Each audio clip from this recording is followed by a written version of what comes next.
When you first light a campfire, it's entirely about the spark. There is this frantic, crackling energy. Absolutely. The flames are shooting up. There's smoke blowing right in your face. Right. It's loud and it's completely unpredictable. And culturally, I mean, that is usually what we think of when we talk about romance or passion or, intimacy. Yeah, we always picture that early chaotic fire. Exactly.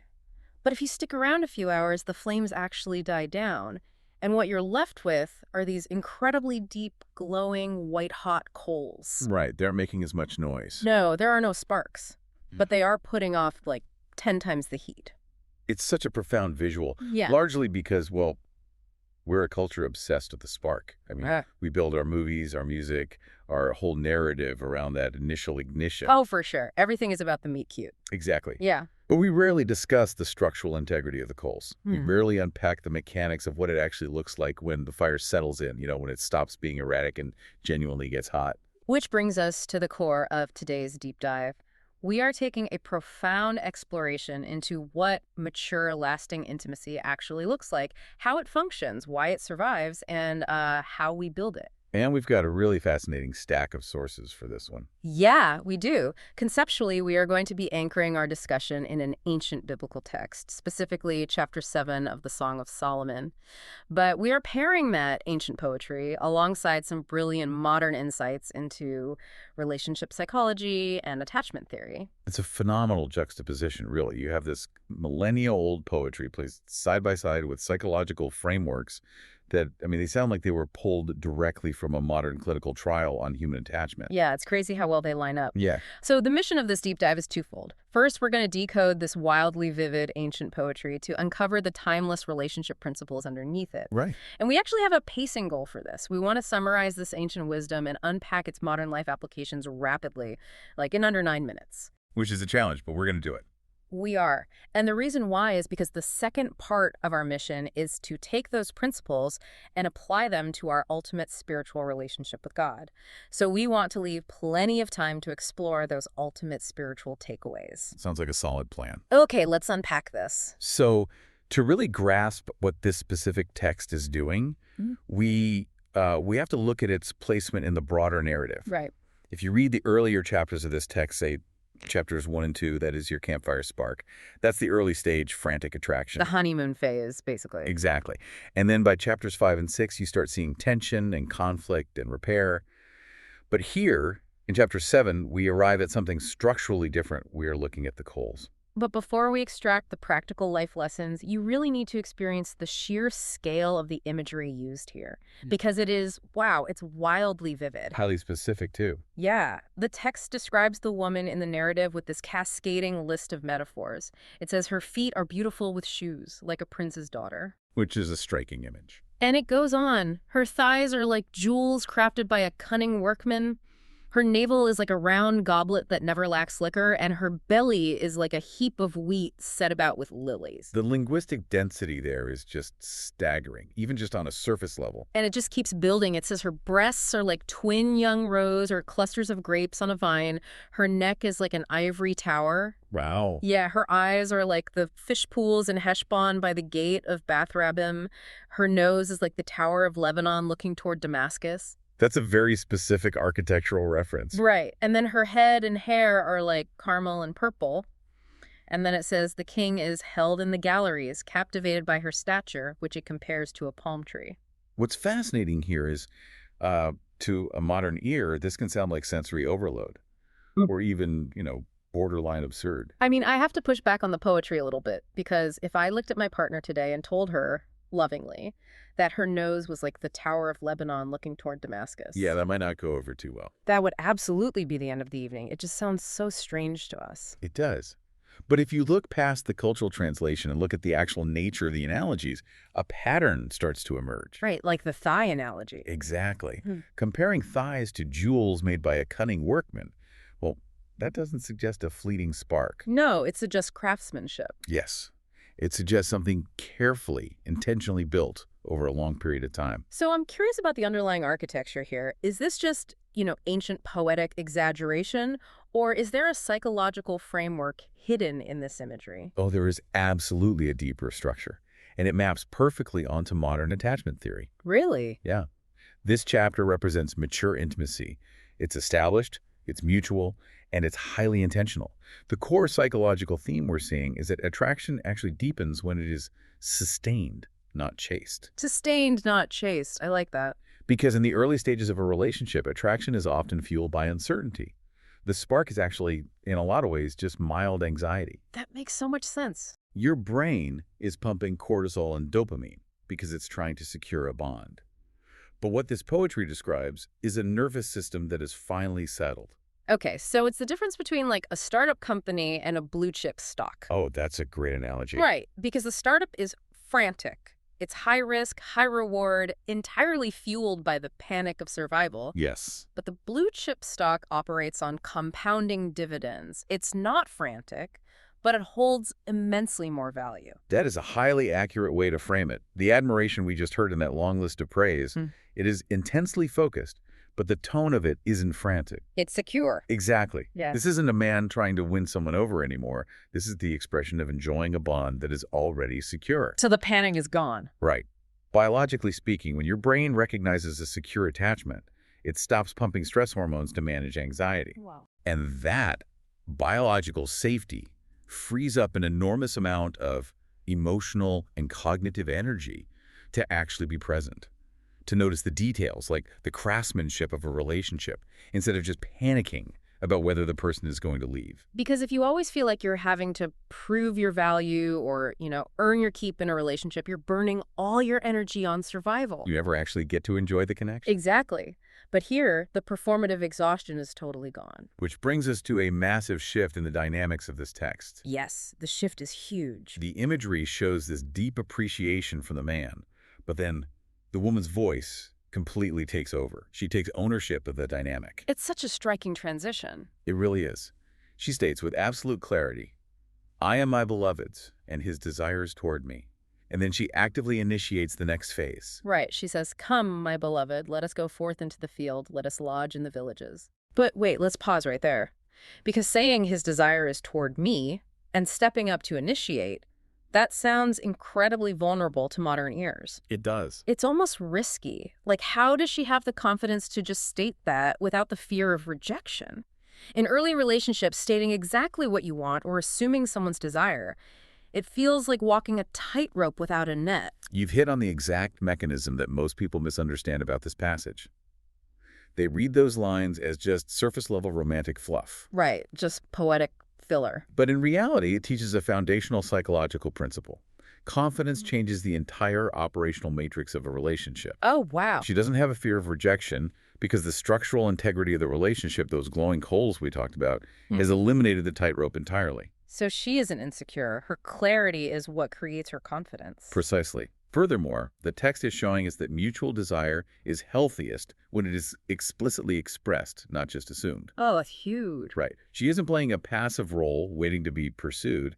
She is initiating. Here's where it gets really interesting, I think.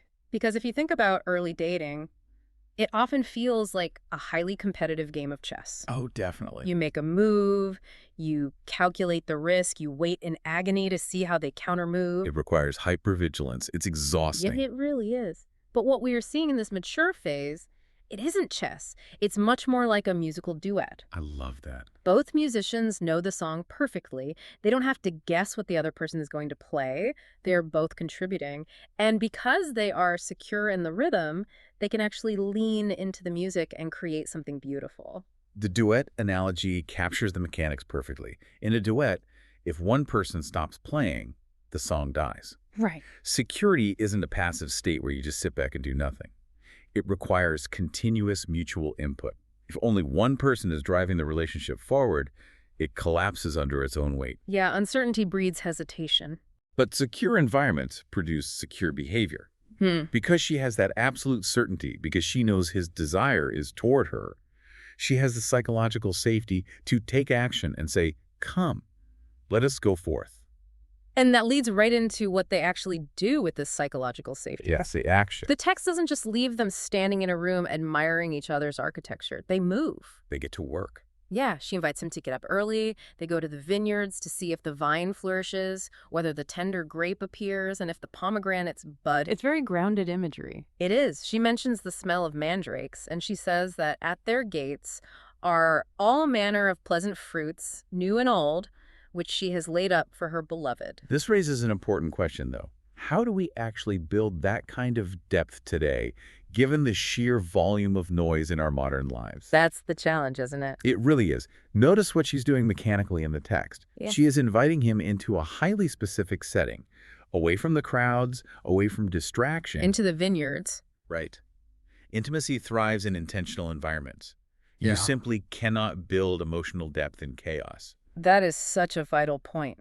The modern default is chaos. Oh, completely. We are processing like 10,000 notifications, emails, and obligations a day. And when your brain is constantly hijacked by the urgent, you stay in this low-grade fight or flight mode. You're just surviving. Exactly. And you cannot deeply connect with another human being when your nervous system is braced for the next distraction. Precisely. The environment dictates the capacity for connection. And notice the forward movement here, too. They are actively looking for new buds. The tender grapes. Yeah, they're looking for the tender grapes. Growth has to continue even in highly stable relationships. We tend to forget that. We do. We have this misconception that stability means arriving at a destination and just staying exactly the same forever. Just putting it in park. Right. But it doesn't work that way. Stagnation is the enemy of connection. They aren't just maintaining the status quo, they are actively developing new facets of their relationship. So, what does this all mean for us functionally? If we map this ancient wisdom onto our lives, the takeaways emerge pretty naturally. Let's hear them. First, the performative exhaustion has to end. If a relationship is going to mature, you have to transition from proving your value to actually experiencing the connection. Absolutely. Second, mutual effort isn't optional. One-sided initiation is just a recipe for resentment. It always is. Third, intentional space is a biological necessity for intimacy. If everything else in your life gets your prime attention, your relationship will starve on the scraps. That's a harsh truth, but it's real. And finally, comfort cannot be allowed to calcify into complacency. You have to keep heading into the vineyard to look for the new buds. Which perfectly encapsulates the human dynamic here. Desire becomes immensely powerful when it is anchored in commitment. Wow, yeah. The desire in this chapter isn't reckless or anxious. It is directed, it's mutual, and it's heavily grounded. Commitment doesn't extinguish attraction. It provides the safety necessary to fully and unreservedly engage. Well, we've managed to map out the psychological bedrock of this human dynamic quickly. And keeping to our mission, we are under that 9-minute mark, so it's time to make the thematic leap. Let's do it. Because this text hasn't survived for thousands of years merely as an ancient marriage manual. It has endured because it functions as a profound mirror for our ultimate relationship. Right. We need to take this entire framework of mature intimacy and apply it upward to the spiritual realm. And if we connect this to the bigger picture, how does this entire psychological framework we just built strengthen our trust and our relationship with God? That's the real question. The fascinating thing is that the core mechanisms of human attachment apply seamlessly to theology. We use the exact same psychological hardware to attach to a partner that we use to attach to God. Okay, let's look at that central stabilizing statement again. I am my beloved's. If we apply that absolute certainty to our relationship with God, it completely rewires how we approach faith. It dismantles the entire performance-based religious model. Oh, completely. If we truly know, at a baseline level, I am my beloved's, we can stop performing for God. Right. Just like in a human relationship, if you treat God like an unpredictable boss or like a slot machine where you feel like you're constantly trying to prove your value or earn your keep or make sure he isn't angry with you today, the relationship is built on anxiety. It's exhausting. It is. Real spiritual connection can only grow when there is absolute foundational security. Which is so incredibly freeing because, let's be honest, a lot of modern spirituality is characterized by frantic chasing. Oh, yes. We carry this spiritual hypervigilance. We are constantly anxious, wondering, am I praying enough? Did I mess up too badly this time? Is God pulling away? The startup panic all over again. Exactly. That is the exact same nervous early stage insecure attachment we see in immature human relationships. Chaos and uncertainty create hesitation. They do. but a secure commitment to God, knowing with zero ambiguity that you belong to Him, that psychological safety is what actually frees us to genuinely desire Him. Because you don't have to earn a love that is already unconditionally yours. And when you stop spending all of your cognitive and spiritual energy just trying to secure the bond, you can finally start experiencing it. That's a huge paradigm shift. And just like in the human dynamic, the certainty of God's affection doesn't make us lazy. Security sparks action. Right, she initiates. Exactly. It's the knowledge that she is fully loved that prompts the woman to initiate, to say, "Come, let us go forth." I want to pull on that thread, specifically using the text's imagery of the pleasant fruits, new and old. Okay? The woman says these fruits are laid up at their gates. To me, that is the most perfect definition of a mature faith. Break down how you see the old and the new functioning there. Well, the old fruits represent the history of the relationship. In a spiritual sense, those are the memories of God's past faithfulness in your life. The track record. Exactly. The times you were provided for when there seemed to be no way, the prayers that were answered, the seasons of grace you didn't deserve. You lean heavily on those old fruits. They give you your structural integrity. That makes a lot of sense. But a mature faith doesn't just live in the nostalgia of the past. You also wake up early, you head out into the vineyard of your current chaotic life, and you actively look for the new buds. Right. The new growth. Yeah, you are looking for how God is moving, working, and speaking today. It's the perfect synthesis of stability and growth. Yeah. You have the anchor of past faithfulness, which gives you the courage to seek out present revelation. Yes. But, and this is the crucial pivot, to build that kind of trusting depth with God, we have to require of ourselves the exact same intentional environments we just discussed for human relationship. Because you cannot build spiritual depth in a state of constant distraction either. Exactly. We often complain that God feels distant or that we don't feel spiritually connected. But then we analyze our environment and we realize we are giving him the absolute most distracted scraps of our time. Like checking our phone during a prayer. Right. A hurried thought while checking emails or a distracted prayer while rushing out the door. The woman in the text explicitly invited her beloved out into the fields, into the villages, away from the crowds. Away from the noise. Why? Because presence requires separation from noise. If the constant churn of modern life commands all your attention, your spiritual life will wither, not from a lack of desire, but from a lack of intentional space. Stop performing. Start connecting. Create the intentional space. It translates flawlessly across both domains. It really does. The mechanics of mature intimacy don't change whether you are looking at your spouse or looking at your creator. It demands that we move past the frantic, anxious energy of trying to secure the bond and instead step into the confident, active participation of a bond that has already been secured for us.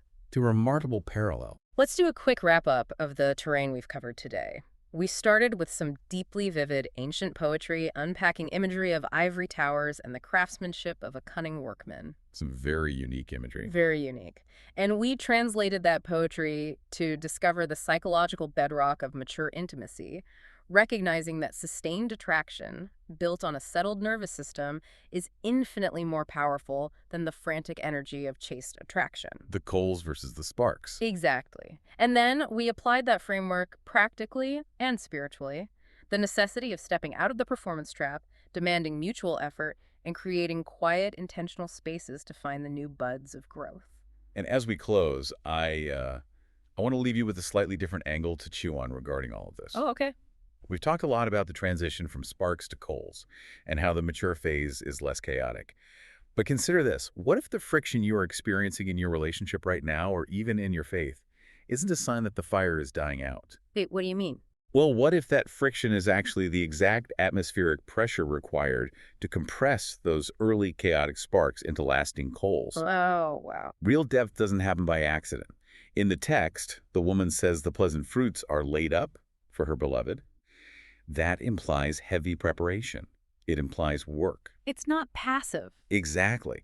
The transition from insecure panic to secure confidence requires us to stop being passive consumers of love and instead become active craftsmen of it. You cannot just walk away from the campfire and expect the coals to stay white hot on their own. No, you have to tend to them. You have to actively protect the space, foster the environment, and lean into the security of the connection. Which brings us to the ultimate point of this deep dive. The application. Right. We've decoded the ancient metaphors, we've explored the psychological architecture, and we've unpacked the profound spiritual implications.